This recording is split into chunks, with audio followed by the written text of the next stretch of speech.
Arjun निखरा, yes, explain बेटा, what are the advantages and disadvantages of the natural fiber? Can anyone explain? Sir मैं sir Kartik. Sir मैं बता दूं? अरे यार ऐसा मत करो। ओके, रोहित बजाज, बेटा हर क्लास में केवल 2 बच्चे तो नहीं बताएंगे कोई चीज यार।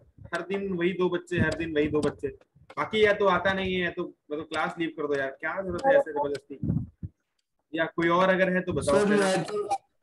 नहीं, कार्तिक गुप्ता और गागी सम्मा 2-4 बच्चे अगर बता रहे हैं उसके भौमिक पहुंचा बताओ यार।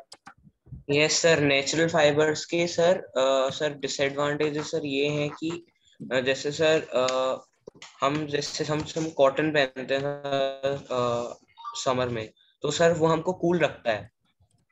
सॉरी सर, ये एडवांटेज हो गए। सॉरी, डिसएडवांटेज सर जैसे ये होते हैं, जैसे सर सिल्क थोड़ा महंगा मिलता है तो सर। यस सर, और सर कॉटन पहनने का क्या रीजन है, मतलब क्या क्या एडवांटेजेस हो सकते हैं? एडवांटेजेस पहले बताना कॉटन के। कॉटन ही नहीं, नेचुरल फाइबर में वूल भी आता है, नेचुरल फाइबर में आपका विस्कोस भी आता है। So what is the reason कि हम नेचुरल फाइबर को ज्यादा यूज करते हैं? सर मैं बताऊं कि क्यों आते हैं नेचुरल फाइबर? हाँ जी बताइए। सर मैं बताऊं? आपका नाम? Sir my name is Athar. हाँ Athar, you can tell. Sir natural fibre sir weight में काफी ज्यादा सर हैवी होते हैं। और सर वेट में हैवी होते हैं, ठीक है। यस सर, और सर जो नेचुरल फाइबर की सर जो क्वालिटी होती है as compare to synthetic fibre, sir वो उतनी ज्यादा अच्छी तो नहीं होती, पर सर वो लॉन्ग लास्टिंग होती है। Yes sir, but sir synthetic fibre are also और सर अगर कोई सिंथेटिक फाइबर के साथ तो बताए एडवांटेज और डिसएडवांटेज। पहले एडवांटेज फिर disadvantage. Sir Sharma sir sir कहना सर है। मैं बताऊं? सर मैं बताऊं? Hello sir. सर मैं बताऊं? अरे सर एक चीज तो बोलूं सर बोलो यार, तुम्हें क्या बोलना है बोलो। सर वो अर्जुन का भी मैसेज आया, वो कह रहा है कि मेरा माइक अनम्यूट है लेकिन मैं बोल नहीं, मतलब माइक वर्क नहीं कर रहा है तो बोल नहीं पा रहा वो। कोई बात नहीं बेटा, कोई बात नहीं। सर मैं बता दूं सर एक एक करके। सर कहना है। Can I tell sir? कहना है अपने अपने सारे वीडियो ऑन करो फिर बता सकते। केवल आता कुछ नहीं है, आप 4 बच्चे बोलने वाले हैं पूरी क्लास में। हाँ रुद्रांश सर, टेल बेटा। मैं बताऊं सर?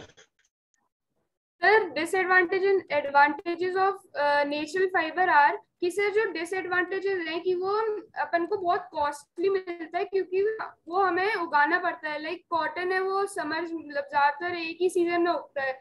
वूल है वो सिर्फ अपन समर में ही काट सकते हैं, तो सर वो बहुत देर में ही मिलता है, इसलिए वो कॉस्टली भी है। उसके बाद सर उसकी जो स्ट्रेंथ होती है वो भी कम होती है। सर जैसे कि जो वूल है वो जल्दी से उखड़ रुए से निकलने लगता है उसमें, तो सर वो भी उसकी एक प्रॉब्लम है। तो सर ये होगा डिसएडवांटेजेस। अब जो एडवांटेजेस है कि सर जो कॉटन है वो लॉन्ग लास्टिंग होता है सर, वो लॉन्ग लास्टिंग होता है सर। और एक और एडवांटेज है सर कि वो पसीने को एब्जॉर्ब कर लेता है, तो अपन को ज्यादा गर्मी नहीं लगती है सर। धूम पहुंच जाओ। यस सर, मैं एक एडवांटेज मैं बता सकता हूं सर। बाकी सारे तो मेरे भी वही सर पॉइंट्स थे जो सर मैं बताऊं? या हम एक बच्चे को बोल रहे हैं, हम सबको बोल देंगे ना। आप अपना माइक म्यूट रखो प्लीज, धूम पहुंच जाओ। सर मेरे सारे वही पॉइंट्स थे जो सर रुद्रांश ने बोले, तो सर मैं बस एक एडवांटेज और ज्वाइन कर सकता हूँ।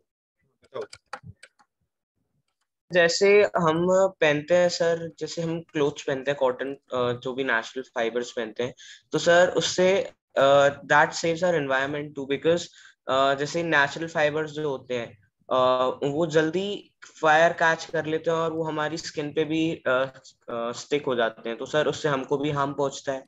और जो उसके अंदर से फ्यूम्स निकलती हैं उससे एनवायरनमेंट को भी हार्म पहुंचता है सर। ये तो एडवांटेज नहीं हुआ ना? नहीं सर, मैं कोई एक्स्ट्रा पॉइंट कोई ऐड करना चाहता है? अक्षत मिश्रा सर मैं बताऊं सर एडवांटेजेस में? मैं बताऊं? हाँ बताओ। हाँ सर बता रहा है अक्षत मिश्रा। सर जो ये नेचुरल फाइबर होते हैं सर, उनका एडवांटेज ये होता है कि सर वो हमें फील अच्छा देते हैं पहनने पे। और सर जो सिंथेटिक कंफर्ट फाइबर, कंफर्ट, हाँ हाँ सर कंफर्ट अच्छा देते हैं। और सिंथेटिक फाइबर से सर कहीं ना कहीं कंफर्ट में लैक होते हैं। ठीक है, ठीक है, गुड। लेकिन बेटा अगर कंफर्ट में की बात करेंगे तो वूल जैसे फाइबर, अगर अगर आप वूल अकेले पहन के चले जाओ कहीं, तो ऑब्वियसली वूल अच्छा नहीं होगा ना हमारी बॉडी के लिए पहनना।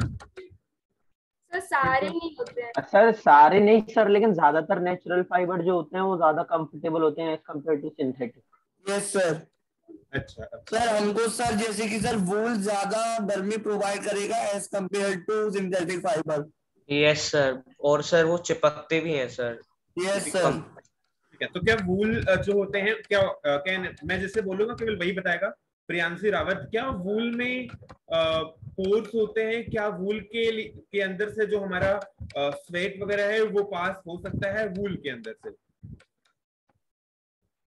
सर या क्या वूल जो एब्जॉर्प्शन क्वालिटी होती है फाइबर्स की, क्या वूल उनमें एज अ कॉटन बिहेव कर सकता है? Please on your video first of all. Already on है बेटा नहीं ऑन है एक्चुअली, चलो कोई बात नहीं। हाँ बताइए, क्या वूल कॉटन जैसा बिहेव करता है या नहीं करता है जब उसमें हम स्वेटिंग एंड ऑल को पास करवाना चाहते हैं, या फिर अपने बॉडी पे केवल उस टाइम के लिए या उस दिन के लिए हम पहनना चाहते हैं जब बहुत ज्यादा स्वेटिंग होगी और हमें थोड़ा सा कंफर्ट चाहिए होगा, तो क्या वूल ऐसा एक्ट करेगा या नहीं करेगा? सर ऐसा एक्ट करेगा क्योंकि वो एक नेचुरल फाइबर है। ठीक है। अच्छा, वूल में और जो हमारे पास वूल है, कॉटन है, और हमारे पास पॉलिएस्टर है, तो हमें तीनों के कपड़े बनाने हैं। मैं क्वेश्चन ऐसे दूंगा, मैं मजाक नहीं कर रहा हूँ, क्वेश्चन आएंगे तो ऐसे आएंगे, मैं सीधे ये नहीं पूछूंगा कि वूल क्या होता है, नायलॉन की यूनिट्स क्या होती हैं। मैं पूरा पूछूंगा कि हाँ मेरे को ये चाहिए, मेरे को कंफर्ट चाहिए, मेरे को अब्जॉर्प्शन चाहिए, मेरे को ये चाहिए, मेरे को वो चाहिए, जो भी चाहिए होगा मैं बताऊंगा और उसके अकॉर्डिंग आंसर देना होगा। तो मैं आपसे पूछ रहा हूँ कि अगर मान लो पॉलिएस्टर अवेलेबल है, कॉटन अवेलेबल है और हमारे पास वूल अवेलेबल है, और हमें अगर इन तीनों चीजों को यूज करना है ऐसे समय पे जब बारिश हो रही हो, तो कैन एनीवन एक्सप्लेन कि हम कौन सा कपड़ा, कौन सा फैब्रिक यूज करूंगा? मैं पूछूंगा जिससे वही बताएगा। अथर्व महंत, यस, जस्ट टेल मी कि अगर मेरे को तीन टाइप के फैब्रिक हमारे पास अवेलेबल है, एक पॉलिस्टर का, एक कॉटन का और एक हमारे पास वूल का, और बारिश हो रही है, तो मैं क्या पहनना ज्यादा पसंद करूंगा? Sir polyester. वाई? सर इसलिए क्योंकि सर जो पॉलिस्टर है सर वो वाटर को एब्जॉर्ब नहीं करता है, और सर वो वाटर को मतलब इजीली फ्लो होने देता है, मतलब बाहर से सर वाटर उसके से सिंक हो जाएगा, अंदर की तरफ नहीं आएगा। Okay, can anyone modify it? Yes sir आप यस। एक बार क्वेश्चन रिपीट कर दोगे सर? बेटा हमारे पास पॉलिस्टर, वूल और कॉटन तीनों की अवेलेबिलिटी है, और मैं चाहता हूँ, बेटा ये क्वेश्चंस आएंगे, क्वेश्चन इसलिए मैं बता रहा हूँ, और मॉड्यूल्स में नहीं है इसलिए मैं बता रहा हूँ आपको, और याद रखना चीजों को। मैं बात में मत बोलना कि मेरे को कैसे दे दिया, कहाँ से दे दिया, कब दे दिया, तो मैं इसके लिए तो डीवीपी दे दूंगा, लेकिन फिर भी आपको आना चाहिए एटलीस्ट। हाँ, सो हर्षित जैन या जो भी हो, अब मैं एक बार पूछ रहा हूँ यही कि बेटा हमारे पास तीन टाइप की चीजें अवेलेबल हैं, पॉलिस्टर, कॉटन और वूल, और मैंने ये पूछा था कि कौन सा टाइप का फैब्रिक हम यूज करेंगे ऐसी कंडीशन में जब बारिश हो रही होती हो। पॉलिस्टर वूल का मिक्सचर यूज कर सकते हैं। हाँ जी, पॉलिस्टर वूल का मिक्सचर यूज कर सकते हैं हम लोग। I am not talking about a blending mixture, मैं बोल रहा हूँ केवल मुझे एक टाइप का फैब्रिक यूज करना है, तो मैं सबसे अच्छा फैब्रिक कौन सा होगा मेरे लिए? सर हम कॉटन यूज करेंगे। क्यों? क्योंकि उसकी हाईएस्ट वाटर एब्जॉर्बिंग है, तो फिर वो वाटर को जल्दी एब्जॉर्ब कर लेगा। बेटा अच्छी बात नहीं है ना हमारी बॉडी के लिए, अगर वाटर एब्जॉर्ब हो गया हमारे कपड़े में तो फिर तो दिक्कत की बात है। आपका चेस्ट वगैरह या फिर जैसे भी आपके बॉडी में या फिर नेक पे या फिर मान लो किसी ने सर पे तो कैप लगा रखी है, अगर कैप ने एब्जॉर्ब कर लिया वाटर, तो वो वाटर को अगर एब्जॉर्ब कर लेगा बाहर से, तो इतना भी तो उसमें दम है ना कि वो अपने अंदर से आपके सर में भी ला दे वाटर को, इतना भी तो कर सकता है ना, जबकि सर में लगातार वाटर का टच होना अच्छा नहीं है। आप घर से बाहर जाते हो तो कहते होंगे कि एटलीस्ट सर तो ढक लो, ऐसा होता है ना, तो सर में जाना तो अच्छा नहीं है। तो मैं कौन सा यूज करूंगा? मेरे पास बरसात हो रही है यार, तीन टाइप के डिफरेंट डिफरेंट फैब्रिक है अवेलेबल, एक कॉटन के, एक वूल का और एक पॉलिस्टर का। मैं क्या चाहूंगा कि मुझे क्या यूज करना सबसे अच्छा रहेगा? हाँ Rudransh Sharma, you can explain. Sir हम पॉलिएस्टर यूज करेंगे क्योंकि सर जो वूल है सर उसको बारिश समय में यूज करना चाहिए। जो कॉटन है वो एब्जॉर्ब करेगा पानी को और वो जल्दी सूखेगा भी नहीं और आपको भी गीला कर देगा। सर तो लास्ट में पॉलिएस्टर, सर पॉलिएस्टर में एक क्वालिटी होती है कि वो एक्चुअली जो ज्यादातर सिंथेटिक फाइबर होते हैं वो एब्जॉर्ब नहीं करते, वो ऊपर ही पे पानी को ऐसे ही रहने देते हैं, तो सर वो जल्दी सूख भी जाएगा बाद में और वो अपनी बॉडी को गीला भी नहीं करेगा। ठीक है बेटा, मैं एक्सप्लेन करता हूँ। देखो, हमारी बॉडी को जरूरत नहीं है कि हमारी बॉडी में पानी जाए उस वक्त जिस वक्त बारिश हो रही हो, और लोग चाहते भी है कि यार जब आप कहीं भी स्विमिंग पूल वगैरह में भी जाते हो तो आप ट्राई करते हो कि उस वक्त कोई आप सिंथेटिक चीज पहनो, पर आपको जो कपड़े वगैरह दिए जाते हैं वो भी सिंथेटिक ही होते हैं कि कम भीगे पर 5 मिनट में जल्दी से वो सूख जाए, इसीलिए आपको सिंथेटिक दिया जाता है। वहाँ पे कॉटन कपड़ा इसलिए नहीं मिलता क्योंकि आप अगर वो जल्दी से आप जैसे 4-5 लोग दिन भर में आएंगे। सर एक चीज मैं बताऊं, अरे रुको यार, अब जब बोलने लग जाऊं तो एक चीज दो चीज नहीं, इतनी देर से नहीं बोला था ना। सर मौका ही नहीं मिला था। कोई बात नहीं।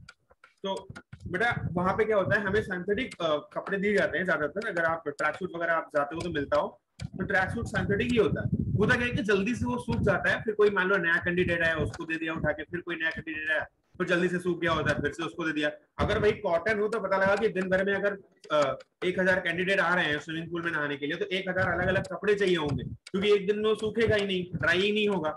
दूसरी बात, जब आप किसी पानी में अगर आप जा रहे हो तो या फिर आप बारिश के सीजन में बाहर जा रहे हो तो ये ट्राई करते हो कि आपको कम से कम बारिश या कम से कम बारिश का पानी आपके बॉडी तक जाए। तो अगर आप बॉडी पे कोई ऐसी चीज लगा लोगे जो वाटर रेजिस्टेंट होगी या फिर वो वाटर को एब्जॉर्ब नहीं करेगी तो अच्छा होगा। तो अगर आप पॉलिस्टर के कपड़े लगाओगे तो बहुत कम ऐसा होगा कि एब्जॉर्प्शन होगा, वो भी एब्जॉर्प्शन उसके पोरस में या फिर यान के बीच में जो स्पेस होते हैं उसमें, या फिर जो फैब्रिक बनाते टाइम यान को बीट किया गया है उसके बीच में जो चीजें हैं उसके बीच में जो स्पेस है उसमें केवल जाके वाटर भर जाता है। तो हम ऑब्वियसली उस वक्त यूज करेंगे, just wait बेटा।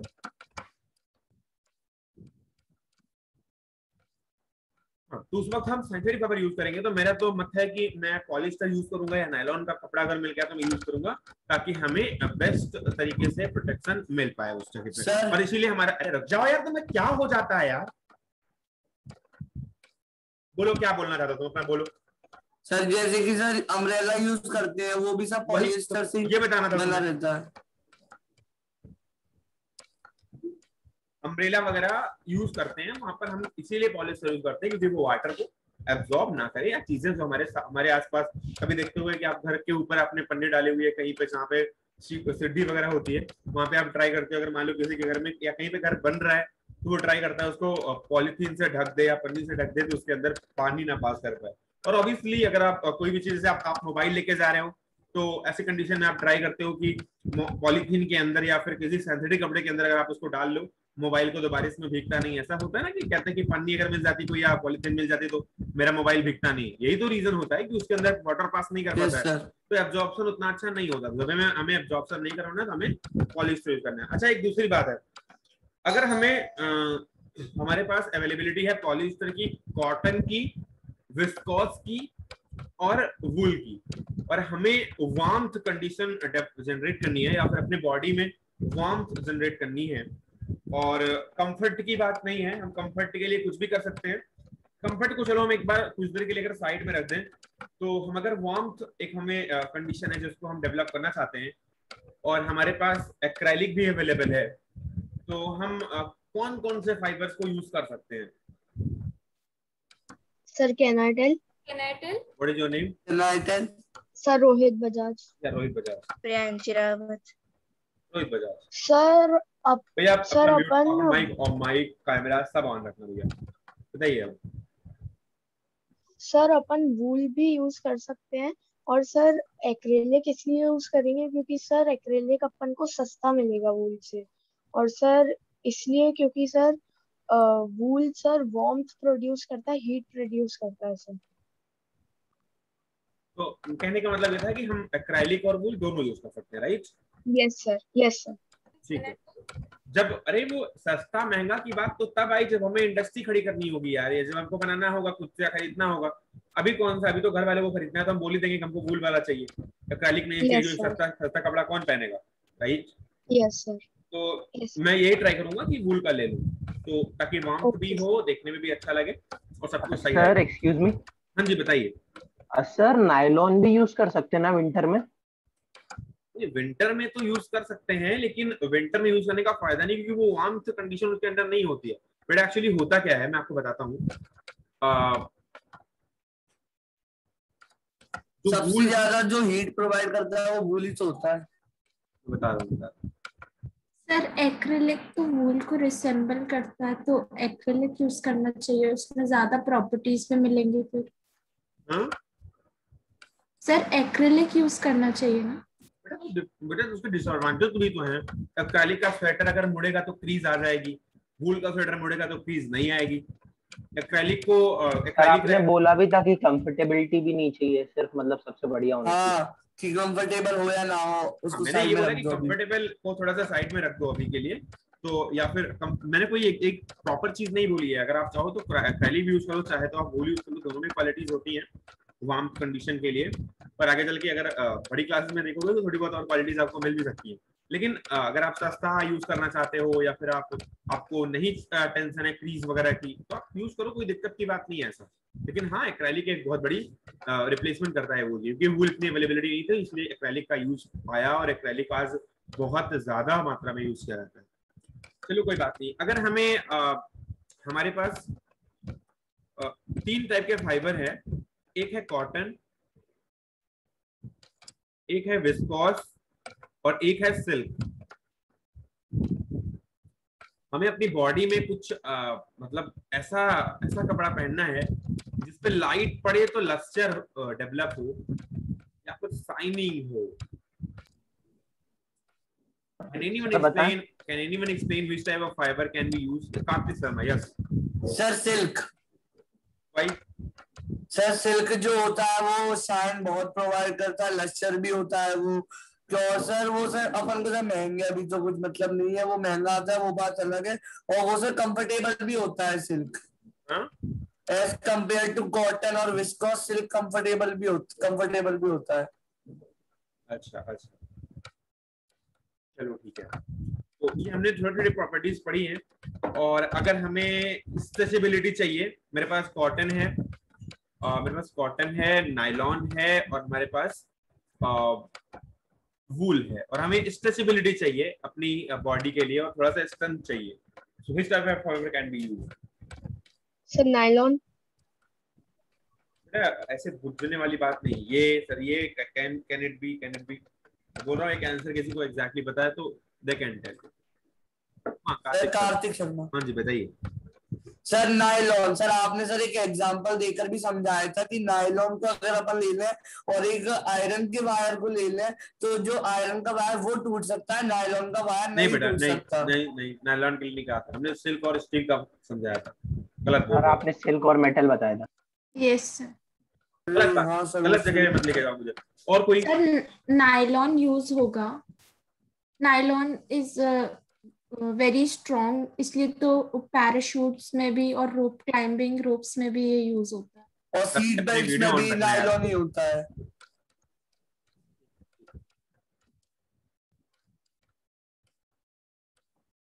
चलो और कोई चीज, कोई एक्स्ट्रा चीज? सर मैं बताऊं सर? जी बताइए। सर नायलॉन ही यूज होगा, क्योंकि सर जो नायलॉन होता है सर, नायलॉन ज्यादातर क्या बोलते हैं स्ट्रेचेबिलिटी के लिए प्लास्टिक्स वगैरह में भी यूज होता है, और सर वो 25 to 50% तक स्ट्रेच हो सकता है।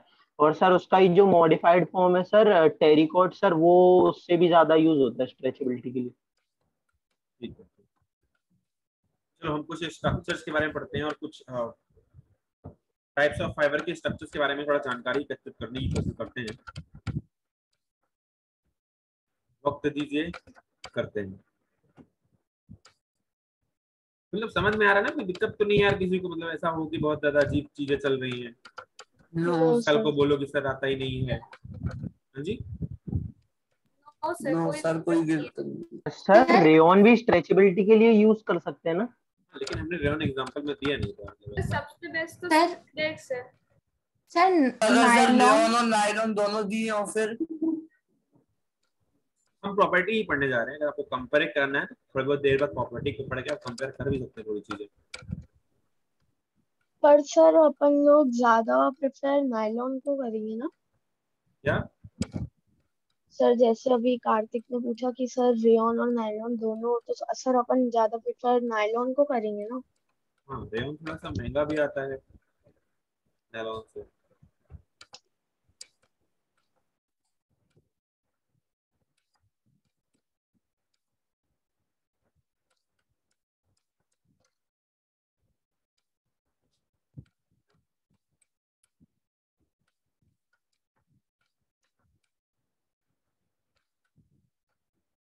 भूल मत जाना है यार ये सब चीजें यार, नहीं पता लगे थ्योरेटिकल टॉपिक है। हाँ, तो इसीलिए हमने इसको सही से बताया है, इसलिए बीच बीच में क्वेश्चन डिस्कस करता रहा हूँ, इसीलिए कि आप ऐसा ना हो कि ये पढ़ने के चक्कर में हीरो बन जाओ और 2 दिन बाद उड़ जाए दिमाग से। सर अच्छे से जमा कर रखा है, देखते हैं सर, इसलिए बीच बीच में क्वेश्चन कराना अच्छा रहेगा। देखते हैं, सब देखते हैं, बहुत अच्छा लग रहा है ना, देखते हैं।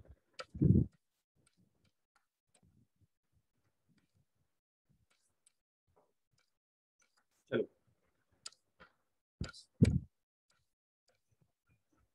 कुछ अलग बातें करते हैं। हमने क्या क्या डिस्कस किया, कौन कौन से फाइबर अभी तक डिस्कस किए?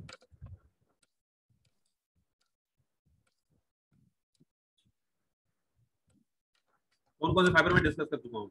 अरे ऐसे ही बता दो यार, 4-5 तो बता दिए होते हैं। Rayon, nylon, polyester, acrylic, kerosene और स्पैंडेक्स और एक्रेलिक और लाइक्रा। तो हमें कुछ काम करना है, काम करना है नहीं करना है, लेकिन हाँ बोलो भैया। सर आप एग्जाम से एक बार पहले सर आप पॉलीमराइजेशन समझा देंगे? देखेंगे, प्रॉमिस नहीं कर सकते उस चीज के लिए आप। चलो, तो मटेरियल रिक्वायर्ड एक्टिविटी, तो एक बार इसलिए मैं कह रहा हूँ कि ध्यान से देखते रहना, मतलब ऐसा नहीं कि हम रिपीट करेंगे बार बार। तो पहले हमने करना क्या है, कुछ हमें वेरियस क्लॉथिंग मटेरियल के फाइबर्स को लेना है, जैसे कॉटन को लेना है, सिल्क को लेना है, वूल को लेना है, रेयॉन को लेना है, नायलॉन को लेना है, पॉलिस्टर को लेना है, ठीक है।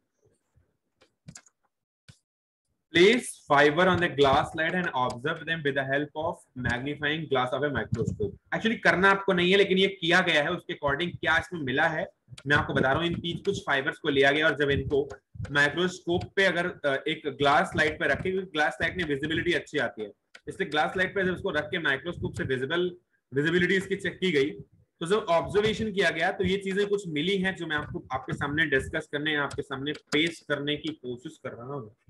पहला है कॉटन। कॉटन में जो स्ट्रक्चर है वो कौन सा होता है? कॉटन थोड़ा सा स्ट्रक्चर इसका जो है थोड़ा शॉर्ट होता है, अनइवन होता है। अनइवन का मतलब बेटा क्या होता है मैं आपको बता देता हूं। अब जैसे मान लो कोई रस्सी है, मान लो अब वो कहीं जाके ऐसे हो, अब मान लो इतनी मोटी रस्सी है यहाँ पे, कहीं जाके ऐसे हो गई, फिर ऐसे हो गई, फिर ऐसे हो गई, फिर ऐसे हो गई, फिर ऐसे हो गई, फिर ऐसे हो गई, फिर ऐसे हो गई, ठीक है। यहाँ पे ये मोटी हो गई है, फिर ऐसे ये मोटी हो गई है, फिर ऐसे हो गई है, ठीक है। इसमें पता नहीं चल पा रहा है कि ये कहाँ कहाँ इवन मतलब होता है एक समान, इवन मतलब सम, इवन की हिंदी एक सम भी होती है। इवन नंबर सबने पढ़े होंगे मैथ में, इवन का मतलब सम होता है, मतलब समान तरीके से। तो यहाँ पर कहीं भी इवननेस नजर नहीं आ रही है। ये इवननेस का मतलब होता है ये अनइवन, मतलब इक्वल ना। इवन का मतलब जैसा चले चलता जाए, राइट। अगर आपका सीधा सीधा, हाँ मतलब सीधा सीधा का मतलब अगर आपके पास कोई बैट है, मान लो, अब बैट में देखते हुए कि आप ट्राई करते हुए जहां पे स्ट्रोक होता है वहां पे थोड़ा सा मोटा हो, बाकी बैट अगर पतला भी हो तो चल जाएगा, ऐसा होता है ना। यहाँ पर थोड़ा सा मोटा yes, राइट। अगर किसी ने खरीदा हो तो ठीक है, नहीं खरीदा पता नहीं यार, कोई खरीदा तो यहाँ पर थोड़ा मोटा खरीदने की कोशिश करते हैं, नीचे थोड़ा मोटा हो और ऊपर क्या हो, अगर इवन हो तब भी चल जाएगा। तो ये इवन नहीं है, ये अनइवन है, ठीक है, राइट। कोई समस्या? तो सर इवन का एग्जांपल दे दीजिए। नो सर, इवन का एग्जांपल कोई दे दीजिए। अरे बेटा हम कोई चीज नो छोड़ के सर, नहीं जाएंगे यार, ध्यान से सुनो। तो ये चीजें ये अनइवन है। अब अगर जैसे हमारे पास कभी लौकी किसी ने खरीदी हो तो लौकी भी ऐसे होती है, ऐसे देखो तो आप कहीं कहीं ऊपर से पतली होगी, फिर ऐसे होगी, फिर ऐसे पता लगा कहीं मोटी हो गई, फिर ऐसे कहीं ऐसे ऐसे जाके ऐसे हो जाती है, ठीक है। ये भी तरीके की इवन नहीं है, इसमें भी अनइवन बोलते हैं, ठीक है। समस्या, अगर मान लो हमारे पास कोई ऐसा पार्टिकल है, एक कोई पार्ट है, जैसे मान लो हमारे पास कोई मेटल की रॉड है, तो अरे यार हमसे तो सीधा बनता ही नहीं, देखते हैं, कोशिश करते हैं।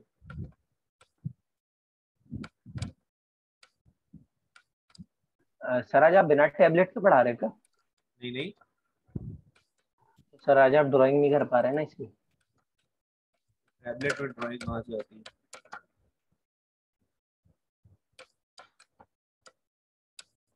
अरे गजब हो गया है।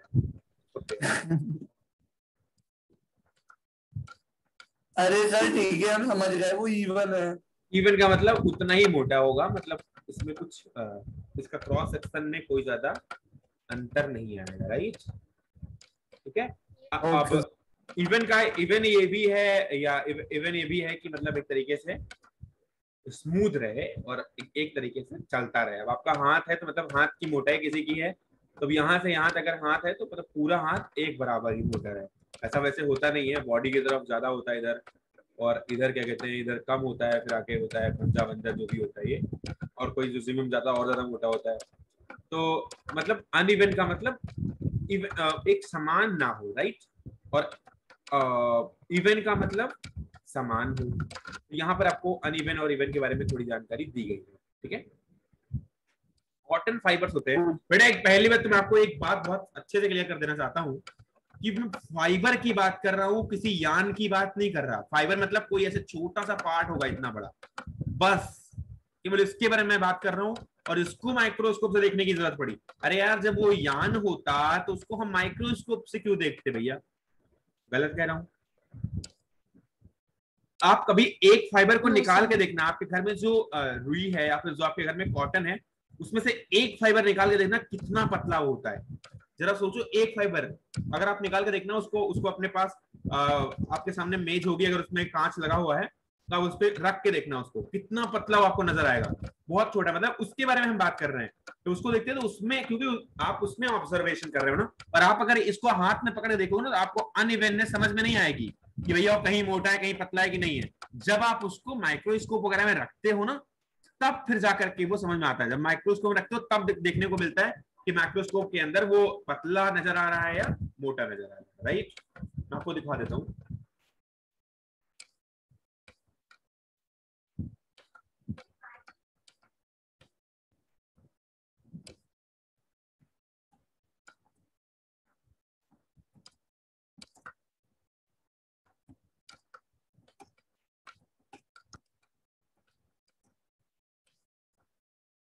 देखो भैया,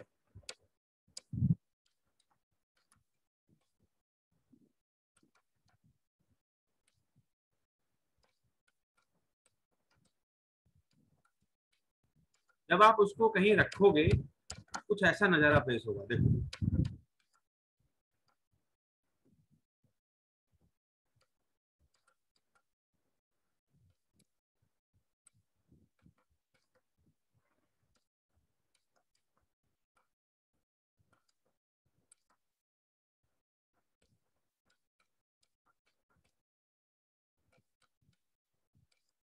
ऐसा, देखो यहाँ पे कहीं पतला है, कहीं पे ये मोटा। बेटा इस पे कर्सर दिख रहा है ना?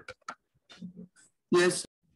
कहीं पे पतला है, कहीं पे यहाँ पे मोटा है, कहीं पे पतला है। इसको आप एक फाइबर को देख रहे हो, जब आप एक फाइबर को देखोगे तो ऐसे कहीं कहीं मुड़ा हुआ होगा, कहीं ऐसे फिर सीधा होगा, फिर कहीं मुड़ा हुआ होगा। इसमें कहीं मुड़ा हुआ है, फिर सीधा है, फिर कहीं मुड़ा हुआ है। तो ये इसका माइक्रोस्कोपिक व्यू है, ठीक है। जब आप माइक्रोस्कोपिक व्यू उसका चेक करोगे तो कुछ ऐसा आता है। जो काम की चीज है इसको हम लिख लेते हैं, इसको रख लेते हैं, बाद में काम होगा। तो जब आप माइक्रोस्कोपिक व्यू देखोगे तो कुछ ऐसा माइक्रोस्कोपिक व्यू इसका बन करके आएगा, राइट, कॉटन का।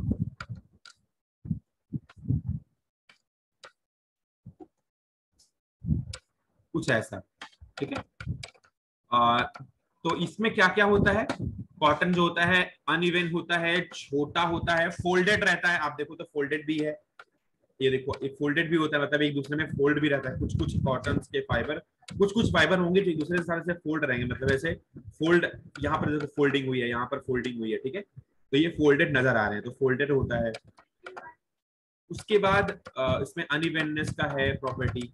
पोरस होता है, इसके बीच में स्पेस होता है, तभी अगर ये पोरस नहीं होता ना भैया, इसके अंदर एब्जॉर्प्शन नहीं हो सकता था, बहुत कम एब्जॉर्प्शन होता। पोरस का मतलब होता है बीच में छेद होना। गलत कह रहा हूँ? जब क्लास में पोर्स होते हैं, अरे कभी आप बिस्किट रख दो, अगर उसमें कोई चीटी बीटी घुस जाए बिस्किट में, तो आप देखोगे कि अंदर ऐसे ऐसे होल दिखाई पड़ते हैं, अंदर होल दिखाई पड़ते हैं बिस्किट में, पूरे में दिखा होगा ना, ये तो वही होता है पोरस। यार इतना पतला सा फाइबर है जिसमें इसमें पोरस होना, मतलब कैसे समझ पाओगे पोरस है कि नहीं है? इसको भी बिना माइक्रोस्कोपिक व्यू में देखे या फिर जब तक इसकी क्वालिटी को चेक किए नहीं पता चलता। जब बहुत सारे पॉलीमर्स या बहुत सारे फाइबर बंडल इकट्ठा होते हैं, यान बनाते हैं, यान से जब फैब्रिक बन जाता है, तब जाके इनकी प्रॉपर्टी मुझे समझ में आती है, भैया ये तो पोरस निकला। समझ रहे हो कि उसके अंदर जो फाइबर था वो तो पोरस निकला, तब पता चला जब वो यान भी बन गया, उसके बाद फैब्रिक भी बन गया।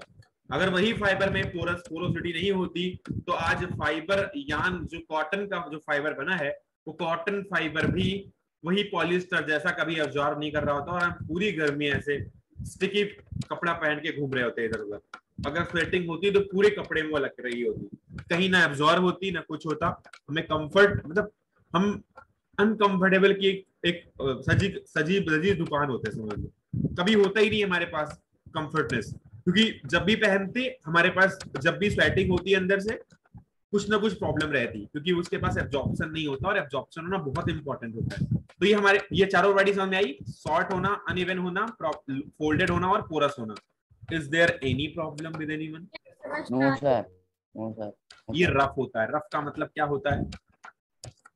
अरे टच करने में रफ यार, जैसे खुरदरा। हाँ सर समझ कुछ कुछ वूल की प्रॉपर्टी भी लगभग सिमिलर होती है। अगर आप उसको माइक्रोस्कोपिक व्यू में चेक करोगे तो वूल भी लगभग सिमिलर होगा। सिल्क में थोड़ा सा नेचर जो होता है वो नेचर इसमें सिंथेटिक वाला होता है, इसीलिए इतना मजबूत होता है। इसमें कुछ ना कुछ नेचर, जैसे पोरोसिटी बहुत कम होती है, इसमें एब्जॉर्प्शन बहुत कम आता है। उन्हीं सब रीजन की वजह से क्रिस्टल्स ज्यादा होते हैं, क्रिस्टलाइन रीजन ज्यादा होता है, मतलब कि भरा हुआ रीजन ज्यादा होता है, और पोरस रीजन कम होता है, जिसके होने की वजह से ही ये चमकदार होते हैं, जिसमें रिफ्लेक्ट होती है रेज वगैरह भी। उसके बाद ये फाइन होता है, पतला होता है, स्ट्रेट होता है, मतलब सीधा होता है, इवन होता है, मतलब अगर आप स्टील का फाइबर लो कुछ ऐसा समझ में आएगा, देखो इस तरह से ये वाला जो है, मतलब एक आप ले लोगे ना तो मतलब कुछ ऐसे सीधा पतला सा फाइबर। आपको मैं दिखाने की कोशिश करता हूँ। सर जो मॉड्यूल में पिक्चर दी है माइक्रोस्कोपिक, उसमें इवन कहाँ है सिल्क के फाइबर्स? क्या माइक्रोस्कोपिक पिक्चर दी है सिल्क की, कहाँ पे दी है? उसमें सर मॉड्यूल में दी है।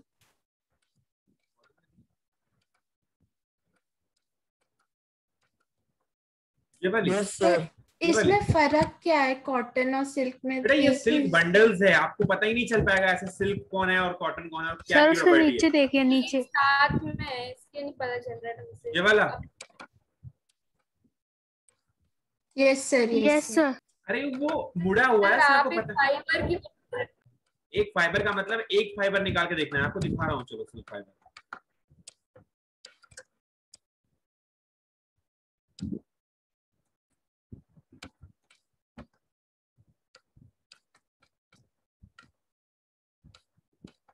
सर ट्रैक सूट सर हम पॉलिस्टर के ज्यादा बनाते हैं ना नायलॉन से? दोनों ही बनाते हैं। समस्या की बात सर आपके हिसाब से दोनों में से कौन सा बेस्ट होता है सर? नहीं कह सकते हम यार, नहीं है हमारे पास टेक्सटाइल इंडस्ट्री। दोनों की प्रॉपर्टी एक तरीके से सेम ही होती है। सर वो स्वेट एब्जॉर्प्शन वाली तो होती है सर, लेकिन वाटर वाली सेम नहीं होती।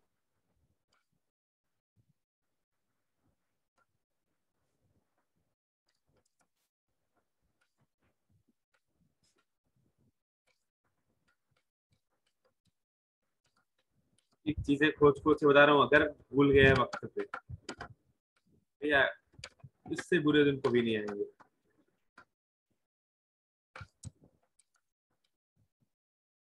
ये आपका जो है सिल्क फाइबर, आप देखो इसमें काफी ज्यादा ये स्ट्रेट है ना, यहाँ पे देखो एकदम स्ट्रेट फाइबर है, सीधा फाइबर। इसका माइक्रोस्कोप व्यू देखो तो कुछ ऐसा आएगा, सीधा रहेगा, इसमें इवेननेस भी है, आप देख रहे हो तो बस एक तरह से। अरे भी ये तो इसके पास लेयर्स बनी हुई हैं, लेकिन ये सॉफ्ट होता है, अगर आप टच करोगे तो ये इवन और सॉफ्ट भी होता है। और इसके पास पोरोसिटी ज्यादा नहीं होती है, क्रिस्टल्स ज्यादा होते हैं, मतलब इसका भरा हुआ रीजन बहुत ज्यादा होता है, और ये स्ट्रेट भी होता है। ठीक है, आई डोंट थिंक कोई समस्या आई होगी किसी को। यस सर, समझ में आ रहा है। जो नायलॉन है पॉलिस्टर है वो भी लगभग सेम होता है। एक की प्रॉपर्टी एटलीस्ट मैं दिखा देता हूँ नायलॉन की, चलो दिखा देता हूँ।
ये है नायलॉन फाइबर, देखो आप सीधा है, रॉड जैसा लग रहा है, क्या ये तो किसी स्टील जैसा लग रहा है देखने में। सीधा भी है, उसके बाद उसके पास क्या है, स्ट्रेट है, स्मूथ है,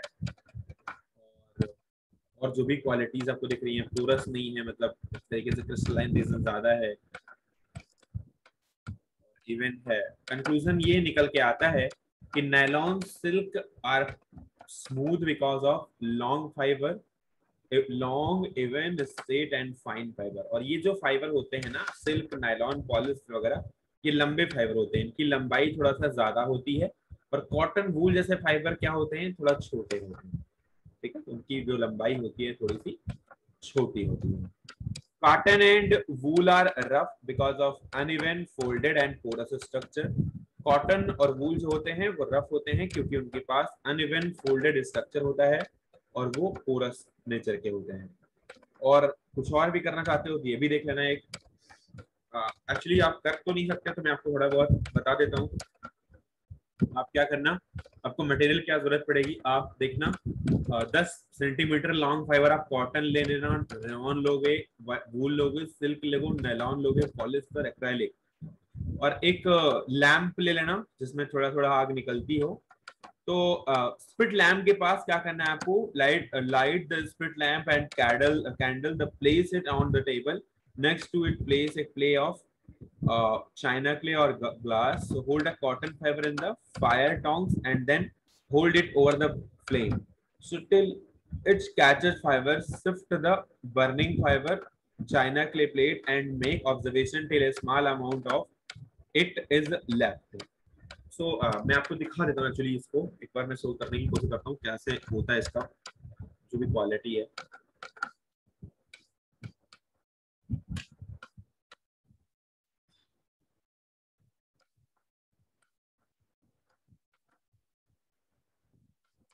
Give me 1 minute please.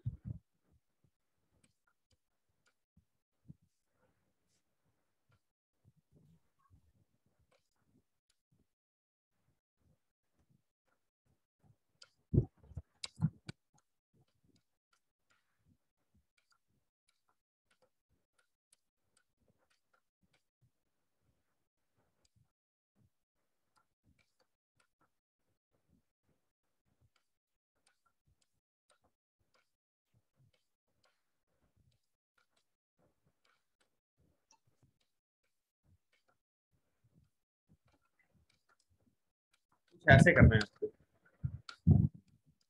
इसका बर्निंग टेस्ट बोलते हैं, इसको बर्निंग टेस्ट ऑफ फाइबर बोलते हैं। कुछ ऐसे करना है।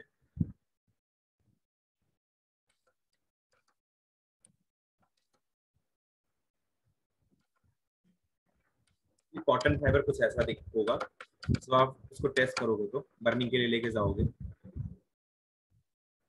फ्लैक्स नेचुरल सेलुलोजिक फाइबर है, बर्न्स डजंट मेल्ट, ये मेल्ट नहीं होगा, केवल जलेगा। स्मेल्स लाइक बर्निंग पेपर और वुड, और बर्निंग पेपर या वुड जैसी इसकी स्मेल होगी, और रेसिड्यू भी जो इसका होगा वो फाइन ग्रेस एसिड की तरह होगा। अब आप देखते हैं, आके देखते हैं कि फ्लैक्स में क्या होता है। अब इसमें देखते हैं, ये भी बंद कर जाएगा। सर एक्सक्यूज मी, यार बोलो मत यार please.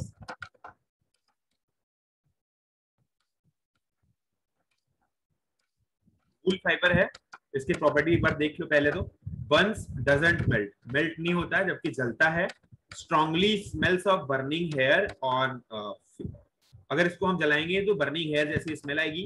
Stops burning when remove from fire, जैसे आप आग से हटाओगे तुरंत जलना बंद हो जाएगा। रेसिड्यू में ये black hollow head that can be crush to black powder. Residue का मतलब होता है जो बाद में बचता है, जैसे राख बचती है। अगर हम आग जलाते हैं तो राख बचती है, अगर आप पॉलीथीन जलाते हैं तो लास्ट में कुछ ऐसे चिपका हुआ था, मतलब ऐसे चिपका हुआ था बचता है ना, लास्ट में रेसिड्यू, वो रेसिड्यू होता है जो भी बचता है। जैसे अगरबत्ती जलाते हैं तो लास्ट में जो राख बचती है वो उसका रेसिड्यू है, राइट। तो वो उसका रेसिड्यू कहलाता है। एक बार देखते हैं कि वूल को जला के क्या होता है।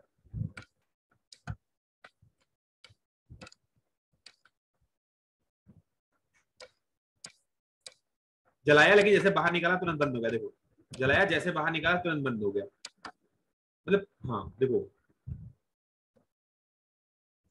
बाहर निकालेंगे तो बंद हो जाएगा।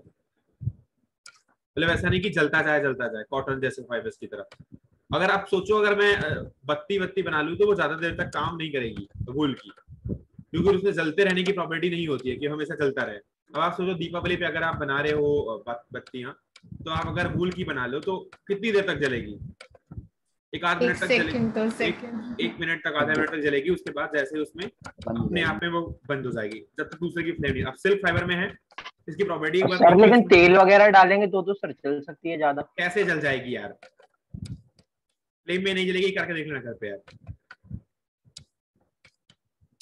एक्स्ट्रा मटेरियल डाले, पेट्रोल वगैरह छिड़क दो उस पे, पूरे में तेल रखे हो तो फिर तो जली जाएगी। लेकिन जैसे बत्ती करते हैं, अगर बत्ती में बनाओ उसकी तो ऑब्वियसली वो नहीं जलेगी, क्योंकि जो ऊपर का साइड होता है उसमें उतना ज्यादा ऑयल नहीं होता है, तो आउटसाइड होता है, उसमें मूवमेंट का नेचर भी होता है। अगर कॉटन फाइबर में अगर पोरस नेचर नहीं होता ना कॉटन का, तो जो आप बत्ती बना के डाल देते हो और जलती रहती हो, और आप पहले तो मैं बचपन में सोचता था यार ये बाहर जला के रख दिया और बत्ती तो बाहर है और वो उसका जो ऑयल है वो अंदर है, फिर भी ये जले जा रही है जब तक ऑयल खत्म नहीं हो रहा है। तो इसमें हो क्या रहा है? मतलब कोई जादू होता है एक्चुअली। आपने कभी सोचा नहीं होगा, लेकिन आप एक बार सोचो जरा उस बात को कि आपने बत्ती बना के रख दी कॉटन फाइबर की और कॉटन फाइबर जला जा रहा है, मतलब अंदर उसके पास लिक्विड है, उसकी बॉडी पूरा एब्जॉर्ब कर लेती है। यस सर, वो एब्जॉर्ब करके ऑयल जो रहता है सर वो अब तो पता ही है यार, अब तो पता ही है। पहले सोचा था, ऐसा ज्ञान क्यों दे रहे हो? हम तो बहुत पहले सोच रहे थे ये बात कि अब तो पता ही है कि उसमें बॉडी उसमें ट्रांसफर होता है, जो भी हमारे पास लिक्विडिटी होती है वो एब्जॉर्ब तो करके रखता ही है, और अगर वहां पर लिक्विड खत्म हो रहा होता है तो वहां से ट्रांसफर भी होता है पीछे की तरफ से, इसीलिए नीचे खत्म हो रहा होता है। और एब्जॉर्ब करने के बाद अगर तो जलता रहे ना ऐसे, तो पता चले एब्जॉर्ब अकेले की वजह से नहीं जलता हो, जितना ज्यादा खत्म होता रहता है उधर कोल खत्म होता रहता है, जो भी जलाने वाला मटेरियल है उधर ये एब्जॉर्ब करता जाता है। चलो सिल्क वाले में देखते हैं। नेचुरल प्रोटीन फाइबर है, बर्न्स डजंट मेल्ट, केवल जलता है, मेल्ट नहीं होता है। मेल्ट होना अलग बात है और जलना अलग बात है, अभी आप थोड़ा बहुत एग्जांपल दिखाऊंगा मैं। और स्मेल्स ऑफ बर्निंग हेयर जैसी स्मेल होती है। स्टॉप्स बर्निंग में रिमूव फ्रॉम द फायर, जैसे आग से हटाते हैं स्टॉप हो जाता है। Residue black hollow head that can be crush to black powder. देखते हैं कैसे होता है।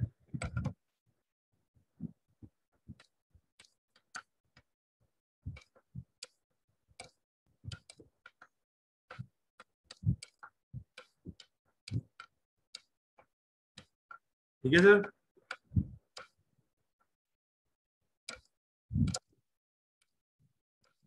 समझ में आ रहा है ना? सर एक चीज पूछनी थी। बिल्कुल सर सिल्क आराम से बर्न हो जाता है? नहीं बर्न तो होता है, बर्न होने में दिक्कत नहीं है, लेकिन जब तक उसको फ्लेम मिलेगी, कोई एक्सटर्नल फ्लेम मिलेगी तभी वो, या कोई एक्सटर्नल सोर्स मिलेगा तभी वो बर्न करेगा। ऐसा नहीं कि वो अपने आप में बर्न। जैसे कॉटन है, क्योंकि मम्मी लोगों की सर साड़ी तो बहुत जल्दी जल जाती है, अगर अगरबत्ती भी लग गई सर तो भी जल जाती है। तो यार अगरबत्ती एक एक्सटर्नल सोर्स है ना यार, अगरबत्ती जैसे हटाओगे वैसे बंद हो जाती है। तो बता रहा हूँ एक्सटर्नल सोर्स होना तो इम्पोर्टेंट होता ही है, अगर एक्सटर्नल सोर्स तो है ही ना अगरबत्ती तो जलाने सर के लिए। लेकिन कॉटन में तो सर ऐसा नहीं होता। क्या कॉटन में नहीं होता? सर कॉटन में सर लगाएंगे तो सर इतनी जल्दी सर नहीं रिएक्ट करता, वो थोड़ी कॉटन देर में सिल्क से जलेगा। भी तेज होता है, आप देख लेना करके। स्टार्टिंग भले सिल्क की कम होती है, लेकिन अगर आप सिल्क को एक बार आग लगा दोगे तो थोड़ी देर बाद जल के बंद भी हो जाएगी। मतलब थोड़ी देर फ्लेम जब तक लगेगी, फ्लेम हाँ सर जल के बंद हो जाता है, लेकिन सर जल्दी जलना स्टार्ट हो जाता है। तो वही तो बता रहा हूँ इतनी देर से मैं। क्या बात है यार। चलो पॉलिस्टर में यहाँ पे थोड़ा सा डिफरेंट चीजें आएंगी अब, क्योंकि हम सिंथेटिक मटेरियल की तरफ बढ़ रहे हैं, तो यहाँ पर अब जलना वलना थोड़ा सा कम होगा। और श्रिंक्स फ्रॉम द हीट, जब इसमें हीट देते हैं तो श्रिंक कर जाता है, मेल्ट कर जाता है, बर्न भी करता है, और कैन ड्रिप, और ड्रिप भी करता है। तो इसमें केमिकल जैसे स्मेल होती है और स्वीट होती है। रेसिड्यू में हार्ड क्रीम और ब्लैक कलर का कुछ देता है, और that can not be crush, और उसको क्रश नहीं किया। जैसे आपको, जैसे आपका पॉलीथीन जलता है तो जलने के बाद ऐसे उसको आप क्रश नहीं कर सकते। क्रश का मतलब होता है ऐसे आग जले उसको क्रश कर दो उंगलियों से, राइट? अरे यार आग से उंगलियों का मतलब उंगलियों को, अरे यार कैसे बताऊं तुम्हें? ये से समझ आ गया। समझ रहे हो क्रश करने का मतलब क्या होता है? उंगलियों में ऐसे करोगे तो वो राख बन जाए एक तरीके से। तो अब आप अगर पॉलिस्टर का यूज करोगे तो ऑब्वियसली वो चिपक के रहेगा, उसको आप क्रश नहीं कर सकते इतनी जल्दी। वो टाइट सा कुछ पार्ट बनाता है। ऐसे आप पॉलीथीन वगैरह करो ना, बचपन में किसी ने बॉल वगैरह अगर बनाई हो पॉलीथीन की तो उसको पता होगा, नहीं बनाई हो तो नहीं पता होगा। किसी ने बनाई है? सर क्या? किसी ने बचपन में पॉलीथीन की बॉल बनाई है? Yes sir. बनाई है। हाँ? ये से बनाई। पता नहीं यार, अब पॉलीथीन बहुत ज्यादा लग जाती है उसमें, ऐसे तो बहुत दिक्कत होगी बनाने में। कम से कम 100 पॉलीथीन यूज होगी, जितने की तो बॉल नहीं, उतने की तो पॉलीथीन डालोगे बनाने के चक्कर में उसको। तो पॉलीथीन बहुत सारा यूज होगा, और उसके बाद पॉलीथीन जब क्या करते हैं उसको जलाते हैं तो उसको गोला बना देते हैं। गोला बनाते जाते उसके बाद फिर पॉलीथीन डालते हैं, फिर गोला बनाते हैं। ऐसे बनाते बनाते हमारी बॉल तैयार हो जाती है। वो ऐसा नहीं कि अगर वो क्रश हो रही होती, पता चलता बॉल को एक बार पटका पूरी क्रश हो गई, एकदम राख बन गई, तो फिर मतलब ही क्या निकला बॉल बना के उसका। तो यही तो नेचर है पॉलीथीन वगैरह का, पॉलीमर का, या फिर हमारे पास जो सिंथेटिक मटेरियल है उनका। तो ये पॉलिस्टर है। देखते हैं क्या होता है इसके अंदर।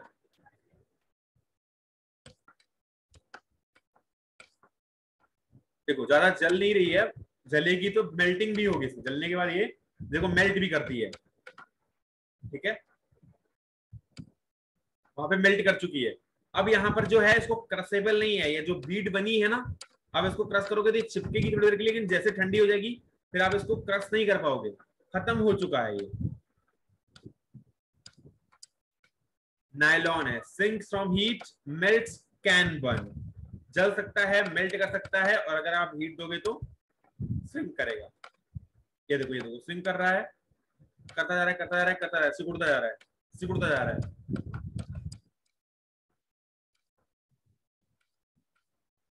सर ये तो प्लास्टिक की तरह हो रहा है। हाँ, प्लास्टिक की तरह पॉलिस्टर भी हो रहा है, ऐसी बात नहीं है, लेकिन थोड़ा सा ये कुछ ज्यादा ही हो रहा है। Acrylic, sink from heat, melts and burns, sputter and acid smell, residue, black heart देता है। क्लास है किसी क्लास है इसके बाद? Sir maths. सर मैथ्स की है। चलो ठीक है, 4 पे है ना? 5 यस सर। हाँ कोई बात नहीं, आप ठीक है इसको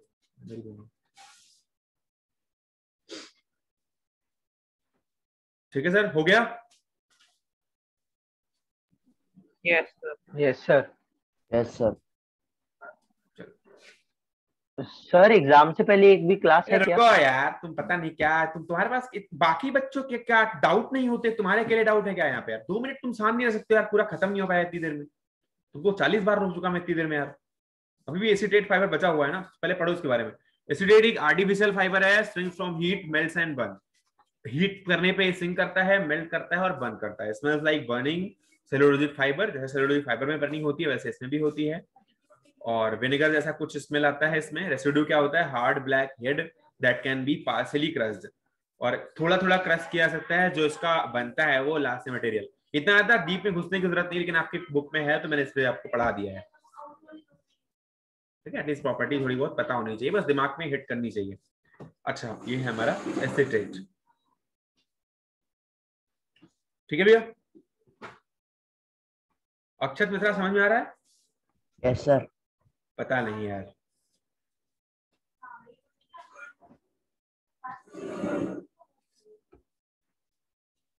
ठीक है, होगी प्रॉपर्टीज सारी।